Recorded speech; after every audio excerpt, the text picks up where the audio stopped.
Over 1 million people in the UK are currently unemployed, and many of them are actively searching for work. So why are so many people struggling to find jobs? Today I'm going to find out why. And the answer may be more complicated than you would ever think. I wanted to start off by visiting one of the UK's biggest retail chains, Iceland, to answer a simple question: is finding a job really just about effort?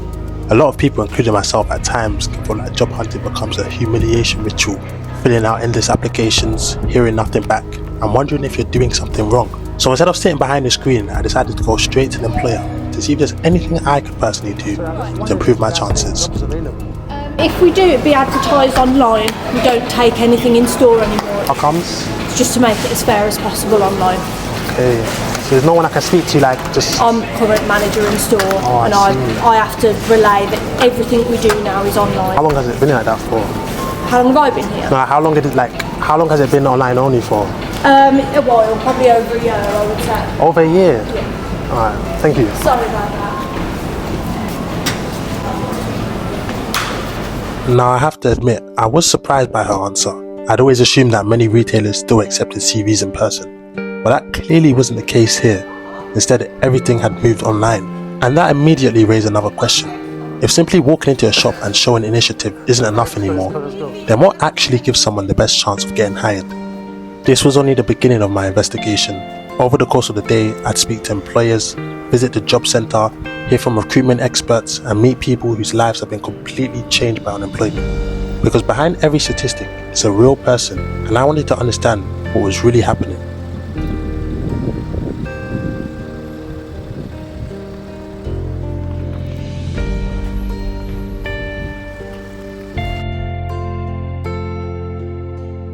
You wouldn't want to hear what I say. Do yourselves a favour. Yeah. Look up Thrive movie. It's not a movie per se, it's a presentation.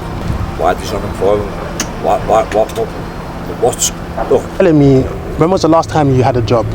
Well, there's some sort of work now, but I work voluntary for Earth's Resistance movement called Thrive. Yeah. Have you struggled to find employment recently?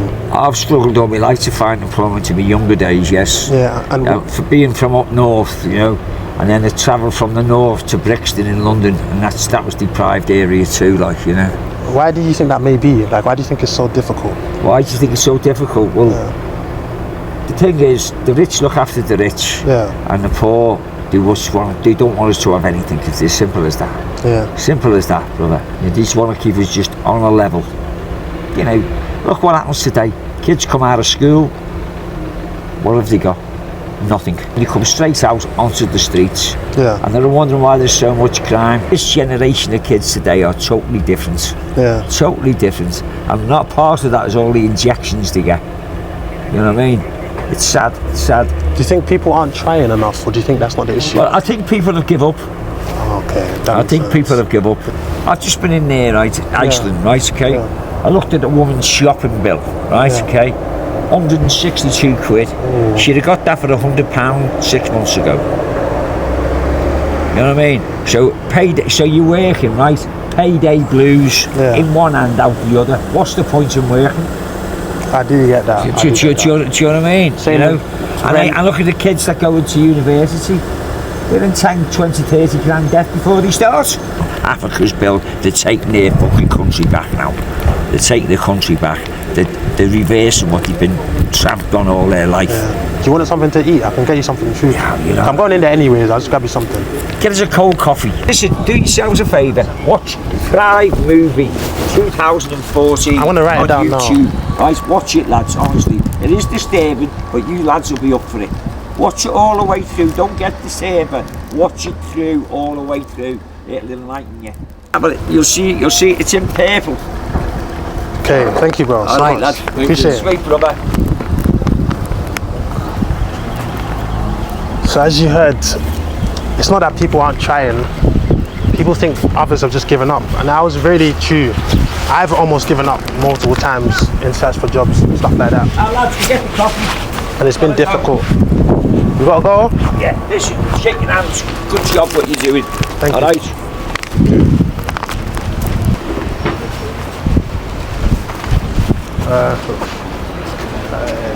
After speaking to him, I realised unemployment doesn't have a single phase. Before this investigation, I'd subconsciously picture someone who's completely out of work. But the reality is it's far more complicated. He was still volunteering, actively trying to contribute, yet he still experienced just how difficult it can be to find stable employment. It was a reminder that job insecurity can affect people from all walks of life, and finding work isn't always as simple as just trying harder. So we just visited Iceland, and obviously they told us that it's online only. They said we couldn't even leave our CV with them. I'm very surprised by it. She said it's been like that for over a year. But I'm trying to understand why people aren't being accepted in person. Is there a specific reason, or is it just an inconvenience? She did mention saying that it's so to be as fair as possible. She lets me know they are at least aware of people looking for jobs and not being able to find them. But obviously retail, and I guess Iceland's retail, but we can try something else here as well.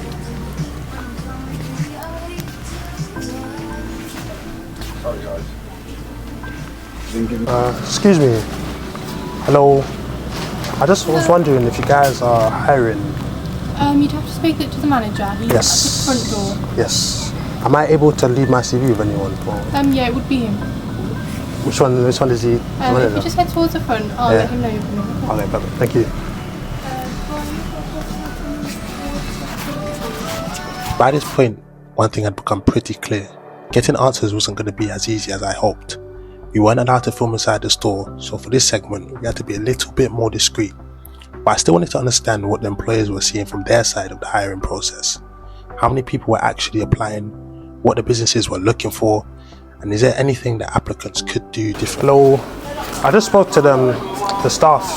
I was just wondering if you guys are hiring by any chance. We're not, to be honest, nowadays. Well, how long has it been like that for? A couple of years, probably. Yeah, since all the data protection laws and that come in, so if it's done online so that your data's protected. You know what I was thinking? A lot of people are struggling to find jobs, like a lot. And I just was thinking, like, do you think there's anything the companies could do about that, or do you think it's not really on their mind like that? It's just complying with legal obligations. Okay. Yeah, so like if you take your details, they get left around and that sort of thing. Someone could take them. You think it's best to do online? Absolutely, yeah. Okay. And if I do online, do you think I'll hear anything back, or? Well, just to give you, excuse me, an example, we put an ad on about 3 weeks ago now. Yeah. I put it on the Friday. Yes. And by Monday morning we got 614 applications. 614 in 3 days over the weekend. And how many people got accepted? We took 4 on. 4. I don't even know what to say. That's crazy. Yes. I didn't know it was that bad. Yeah, it's scary. It shocked me. I expected to go back up and find 50. I found 615. I was like, 614. Oh wow. Alright, well, thank you. I'll see what I can do. Thank you. Mate, take care. Appreciate it. So after walking into so many different places and asking for jobs with my CV in hand, none of them actually took my CV or even asked to look at it, which I find crazy. But obviously we've been told to go online, like some of the people did say. So that's exactly what we're going to do. We're going to apply online and see if that can make any difference to getting a job. Because he told us that 600 people applied in a weekend and they accepted 4. So I think going online might even make my chances worse. But we'll see what we're able to do.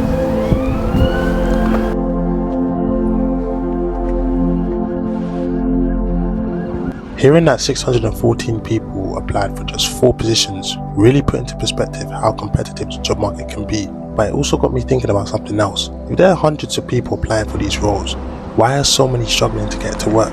Now, there are obviously different reasons behind this. Some people may be lacking experience, some people may be struggling with the application process, and some may be facing personal circumstances that make finding work more difficult. But I also started to question whether the issue is partly about the type of jobs people are applying for. Because while there may be vacancies technically out there, are they the jobs that people can realistically build a stable life around? That's something I'll come back to a bit later. But before looking at the jobs themselves, I wanted to understand what happens when someone is unemployed. What support is actually available? And what is the government doing to help people get back into work? And what are people expected to do while searching for a job? So my next stop was the job centre. Even though we are a job centre, we don't offer jobs out to anyone. Right. All the jobs are online. We do have a local vacancies board on Okay. that side. Feel free to look at it. But we refer to even to our customers who are based in this office. Everything's online. Do you guys give them maybe advice on how to apply? What kind of work are you looking for? Literally just Don't say anything. anything. Don't say Okay, anything. we're looking for. I'm looking for like more of like data analyst. Okay. I'm looking for just like labor, so like retail, construction, anything like that. Retail, that's directly on their website. Yes. Construction and labour, that's going to be through agencies, we are per temps, Reed, AMTP. The job centres, we deal with benefits, and that's about it. Oh, are we able to look at anything like that? Benefits and stuff. Benefits is in universal credit. Credits. Universal credit. Yes. You go online, you have to apply online. So we can't talk to anyone in here, or is that? No, it's appointment space only. And again, they won't chat to you about jobs. Oh. None of the advisors here talk about jobs, They just talk about benefits. benefits. Oh, there's a kick-off. Oh, he's got a bat on him. Oh, God. Can we sit down at least? Yeah, you can take a seat, but again, it's talking to you guys about what you actually want, because primarily you wanted jobs. That's a discussion that we don't offer here. Now, I wasn't necessarily expecting the job centre to find me a job on the spot, but I did expect there to be more direct support. Instead, it became clear that their role is focused more on guiding people through the process and making sure they're meeting requirements to receive report, rather than matching them with employers. Every job centre. Because I thought job centre was you go in, you talk about jobs, they help you out, and then Someone told me that's what it was. We don't help with jobs at all. Which made me wonder, if employers tell you to apply online and the job centre isn't actively finding work for you, where does that leave someone who's genuinely struggling to get hired? Walking away from the job centre, one thing became clear. This wasn't a problem with one simple solution. Every answer I had led to more questions.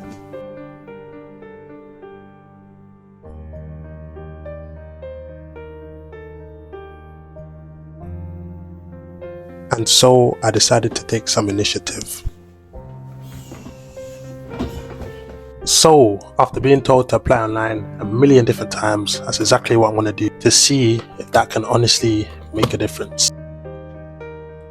So, here's my CV, and let's get to applying. And after website, after website, after website, and application, after application, after application, I was simply just fed up. By this point, I've done everything that I've been told to do. I've spoken to employers, I visited the job centre, and I applied for jobs online. But I still had more questions than answers. So I turned to employment expert Sulaiman for some clarity. Guess who got a job in Cupcake City? Guess who got a job at Shredder's Beach Club? Guess who got a job at the Halloweenatorium? Guess who got a job at the mall customer service? Guess who got a job at Pirate Frank's Fish Fry, where every meal is a par. So, tell us a bit about yourself. So my name is Sulaiman, also known as the Fellow of Employment. I'm 21 years old, and over the last 3-4 years, I've had 12 to 13 jobs. At your height of employment, how many hours did you work a week? So the job I worked the most was probably at Dave's. So I was working around 60 to 70 hours per week. So this would be opening shifts to closing shifts. So normally 7 a.m. up until about 1 a.m. I'll go home, nap for like 2-3 hours, and go straight back to work. Why do you think so many young people struggle to get jobs today? I feel like one of the biggest issues is just because there's not enough jobs to go around for everyone. That's the thing. Like, so many people are looking for a job, and there's only so many workplaces that are hiring. That's like the biggest issue. The second reason is I feel like people just don't know how to apply to jobs properly. Like, when I apply to jobs, I know how to apply properly, and that's the reason why I feel like I've got all my different jobs. Like, don't just apply to any random job. Make sure the vacancy has posted recently. Make sure your CV is good. Make sure you don't just apply to one job, apply to loads. That way, you have a increased chance of actually getting the job. A lot of young people, when they work, they're not really serious. And I've seen this in my actual workplaces. I know a lot of workplaces, they will rather hire people that are older, but they know the old people actually get the work done compared to young people. And I feel that's the reason not many people actually understand, because young people, a lot of they're very unserious, man. Are wages keeping up with the living costs? I feel like it depends. Like, when it comes to like retail fast food jobs, the minimum wage is not enough if you're living by yourself and you're paying for rent, shopping, all this on your own. But let's say you're living with your family and just looking like part-time work, then I think working for like £12-13 an hour is enough. So some people might say that someone like you is proving that there are jobs available if people really want them. but the statistics show there's a million people plus not in employment or education. I feel like it depends on the season, you know. Like a lot of places start hiring a lot more during the Christmas season or the summer season. And that's the best time to apply. What advice would you give to somebody who can't get hired at the moment? I'll just tell them, try and look into other ways of applying. So a lot of people, they'll print out their CV, they'll go into shops in person and hand it out. This works, but it really depends on which businesses you're trying to go to. If you go to big chains like McDonald's, Popeyes, all them places, they'll just tell you to apply online. So for this, I recommend going to smaller businesses in your local area. That way, you know, you have a better chance of actually getting a job. How do you think being unemployed affects people mentally? So being unemployed can affect a lot of people mentally because obviously they'll just be at home doom scrolling on TikTok all day. They're not making much of their life, especially if they're out of education. So they're going to be spending the entire day in their bedroom, right? So when you're like speaking from experience, there've been times where I've been unemployed and I'll be doing exactly that. I'll just be at home doing nothing in my life, and it's like to myself, I don't have the money to go out with my friends. I don't have the money to start side hustles. It's like I felt very trapped and stagnant in life. Those were probably one of the worst days of my life. And I feel like, for me, I think the longest I've been unemployed is for like a month. And that, to me, was a long time. But the people that had been unemployed for months, even years, so imagine how much it feels for them to be unemployed for that long, like to be that stagnant in life. So any advice I give to people that's unemployed at home and feel like it's affecting them mentally, just go outside, just see your friends, see your family. Don't let you being unemployed not let you live your life. Try and start new hobbies, start side hustles, so that way you're not just going to be at home doing nothing. After speaking with Sulaiman, one thing became clear. There isn't a single reason why unemployment is so high. It's a mix of competition, experience, changing recruitment, and the wider economy. But while I waited to hear back from my own applications, I wanted to look at the other side of the equation. Because getting a job is one thing, living the reality of a job is another. Over the last few months, I've worked multiple jobs, and while I'm grateful to have the opportunity to work, I've also wanted to show the parts people don't get to see. Long commutes, early mornings, finishing late, physically demanding shifts. By the time you get home, there's often very little energy left for anything else.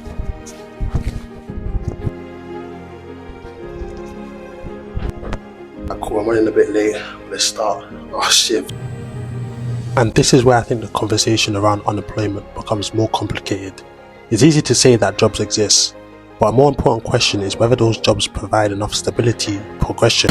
Just finished my break now and I'm tired as fuck. For real, I'm really tired. I got about 3.5, 4 hours left, so I need to go back to my shift right now. And financial security for people to build a life around. So after speaking to employers, visiting the job centre, applying for jobs myself, and hearing from a job expert, there was only one thing left to find out. Did any of my applications actually lead anywhere? The answer was no. After submitting more than 20 applications, I didn't receive a single interview. Now, that doesn't necessarily mean the system is broken, and it certainly doesn't mean my experience represents everyone.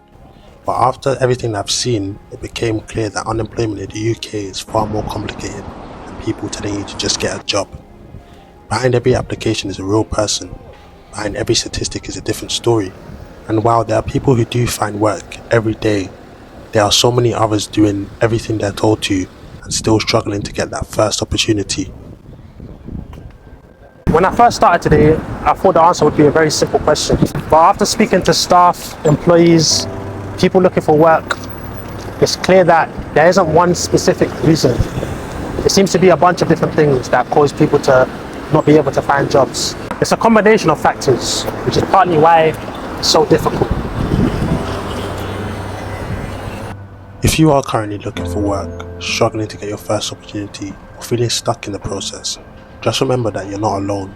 Behind every statistic is a real person with their own story, and the reality of being unemployed is far more complicated than it may seem.